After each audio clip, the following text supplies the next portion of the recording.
ሰላም ጤና ይስጥልን ክብራትና ክብራን የቻናላችን ቤተሰቦች እንደምንላችኋል። የሰዓቱን ሰበር ዓለም አቀፍ ዜናዎችን ይዤ ቀርቤያለሁ። ኢራን አሜሪካና እስራኤልን የሚያስደነግጥ ጸረ ደህንነት መረብ አፈረስኳለች። ኔቶ ከሩሲያ ጋር ለሚደረግ ጦርነት ዝግጁ አይደለሁም አለ። ፑቲንና ኔታንያሁ በጋዛ በኢራን የኒኩሌር መርሃ ግብር በሶሪያና የተኩስ አቁም ስምምነት ላይ ተወያዩ። አሁን ወደ ዝርዝር ዜናዎቹ እናልፋለን። አብራችሁን ቆዩ።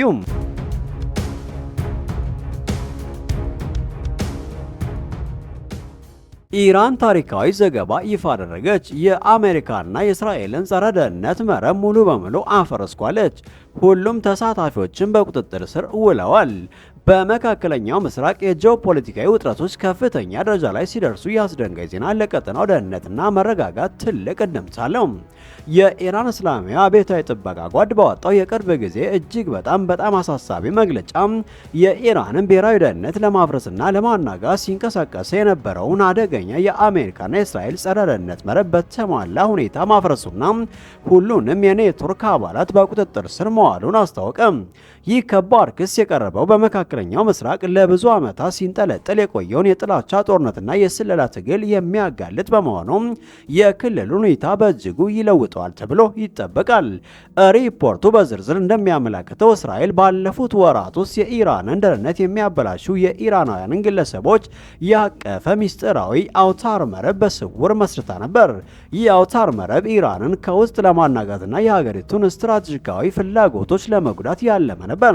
ሆኖም ኢራን አይአርጂሲ የስለላ ክፍሎች በከፍተኛ ደረጃ የሰለጠኑና የሰለጠኑ የስለላ መኮንኖችን በመጠቀም ይህንን መረብ ለበርካታ ወራት በቅርብ ክትትል ስር አድርገው ነበር።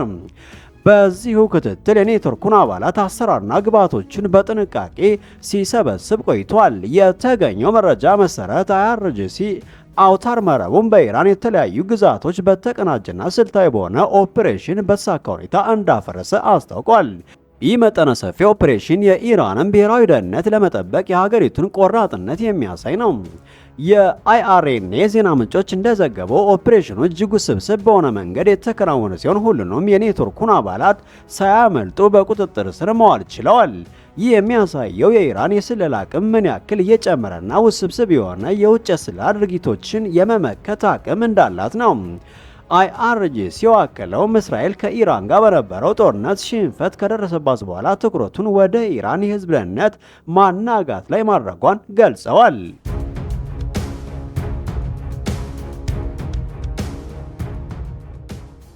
በዚህም መሰረት ኢራናውያንን በመመልመል ሀገራቸውን እንዲከዱ ስትሰራ እንደነበር ተገልጿል። ይህ መግለጫ የኢራንና የእስራኤልን ዘላቂ ውጥረት እና የጥላቻ ትግል የሚያጎላ ነው።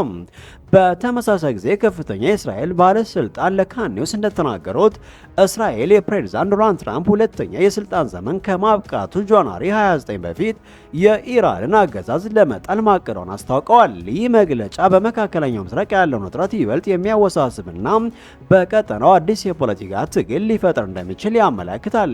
ይህ በእንዲህ እንዳለ ባለስልጣኑ ኢራን የላቁ ሚሳይሎቿን ክምችቶቿን እንደገና እየሞላች እንደሆነ ለካን ኒውስ ተናግረዋል።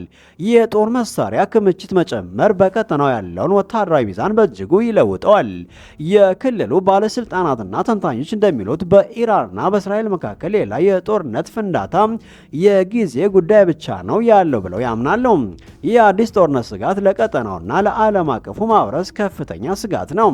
በአጠቃላይ ይህ አይአርጂሲ መግለጫ በመካከለኛው ምስራቅ የፖለቲካ መልክዓ ምድር ላይ ትልቅ ለውጥ የሚያመጣ ነው። የዩናይትድ ስቴትስና የእስራኤል ሚና የኢራን ብሔራዊ ደህንነትን ለመጠበቅ ያላትን ቆራጥነትና በሁለቱም ሀገራት መካከል ያለውን የማይቀር ውጥረት በቀጠናው ሰላምና መረጋጋት ላይ ከፍተኛ ተጽዕኖ ይኖረዋል። የአስደንጋጭ ዜና በተመለከተ ሰፊ ትንታኔና ማብራሪያዎችን ይዘን በቅርቡ እንመለሳለን። ለተጨማሪ መረጃ ከኛ ጋር ይቆዩ። ሰብስክራይብ ያርጉ፣ ሼር ያርጉ።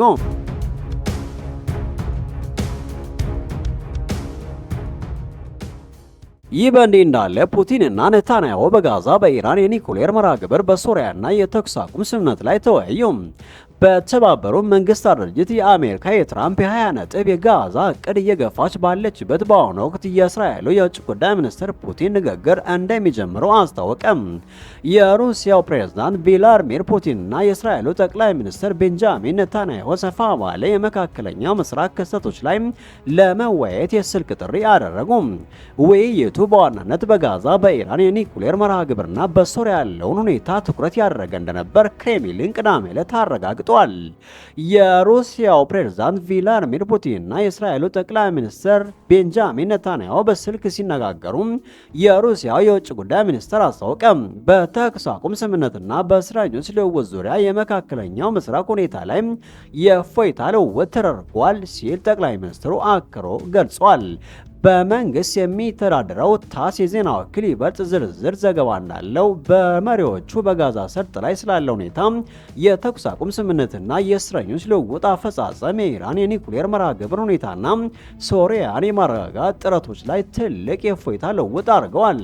ይህ ጥሪ የተደረገው የተባበሩት መንግስታት ድርጅት የአሜሪካ ልዑካን ጽሕፈት ቤት በዚህ ሳምንት ፕሬዝዳንት ዶናልድ ትራምፕ ያቀረቡትን የ20 ነጥብ የጋዛ እቅድ የሚያካትት ረቂቅ ውሳኔን የተባበሩት መንግስታት የጸጥታው ምክር ቤት እንዲያጸድቅ በይፋ ከጠየቀ በኋላ በተጠናከረ ዲፕሎማሲያዊ እንቅስቃሴ ማግስት ነው። እቅዱ በእስራኤልና በሐማስ መካከል ፈጣን የተኩስ አቁም፣ የእስራኤል ኃይሎች በደረጃ መውጣት፣ ታጋቾችን መልቀቅ፣ በጋዛ ውስጥ በዓለም አቀፍ የሰላም ቦርድ ስር የሽግግር ቴክኖክራት አሰራርን መፍጠር፣ ግዛቲቱን ከወታደራዊ ኃይል ነፃ ማድረግና የረጅም ጊዜ መልሶ ግንባታን ያካትታል። የክሬምሊን ጥሪ ቀደም ሲል በሁለቱ መሪዎች መካከል ከተደረጉ ተከታታይ ንግግሮች በኋላ የመጣ ነው ሲል የኔታንያሁ ጽሕፈት ቤት አስታውቋል። በእስራኤል ዘገባ መሰረት ፑቲንና የቅርብ ጊዜውን ውይይት የጀመሩ ሲሆን ይህም እንደ ቅርብ ጊዜ ልውውጦች ከቀጠናው ጉዳዮች ጋር የተያዘ ነበር። ሆኖም የጠቅላይ ሚኒስትር ጽሕፈት ቤት ዝርዝር መረጃ አልሰጠም። ፑቲንና ኔታንያሁ ለመጨረሻ ጊዜ የተነጋገሩት በጥቅምት ወር ሲሆን ይህ የትራምፕን የሰላም እቅድ ዙሪያ ዓለም አቀፍ ምክሮች በከፍተኛ ደረጃ በደረሱበት ወቅት ነው። እቅዱ በጥቅምት 13 በሻርም ኤል ሼክ በተደረገ ስብሰባ ሰፊ ድጋፍ ያገኘ ሲሆን ትራምፕ መስከረም 29 ላይ ካቀረቡት በኋላ በእስራኤል በይፋ ደግፈዋለች። ሐማስ ግን ውሎችን ሙሉ በሙሉ አልተቀበለም።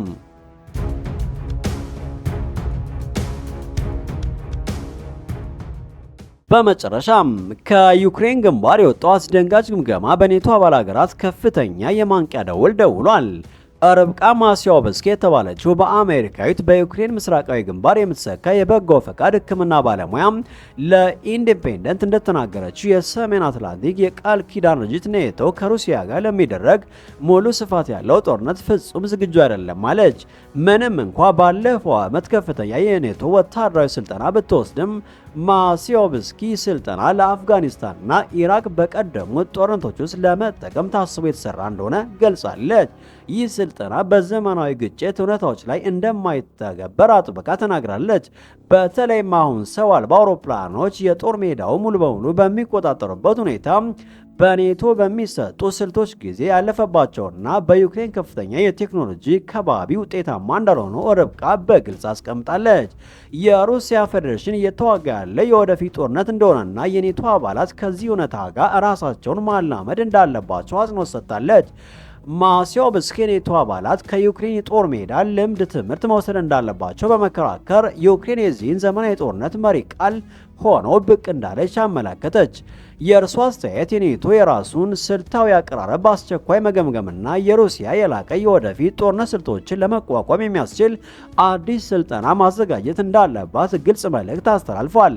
አለበለዚያ ኔቶ ቭላድሚር ፑቲንን መመልከት እንደማይችል ጠቁሟል። ይህ የዓለም አቀፍ ደህንነትን የወደፊት እጣ ፈንታ በተመለከተ ከፍተኛ ስጋት ፈጥሯል።